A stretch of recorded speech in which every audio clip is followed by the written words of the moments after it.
Hello, in this video I'm going to show you how to move Outlook toolbar from side to bottom. So, as you can see, I'm using the 365 version of an Outlook, and if you want to move this toolbar from the side to the bottom, you need to follow these steps that I will show you. What you need to do is go to the file, then go to the options, which is on the left bottom side, and then go to the advanced, which is right here. You want to click on it, and then Outlook panels. As you can see, you need to unmark this show apps in Outlook. You don't want to do it. You want to click unmark it and then click OK. As you can see, you need to restart the Outlook to make it work. So let's do it right now.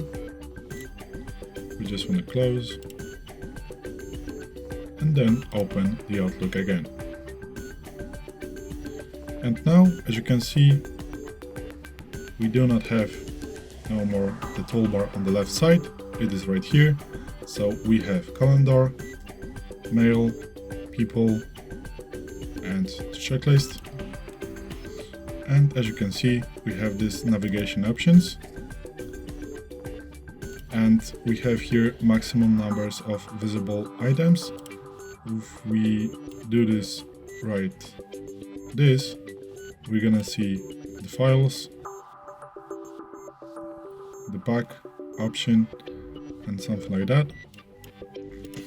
And also we can select, for example, folders to be first. Let's move it up right now and then click OK. And now, as you can see, we have folders at the very start.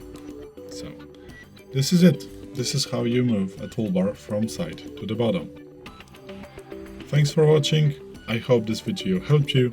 If it did, please hit a like and consider to subscribe. Bye!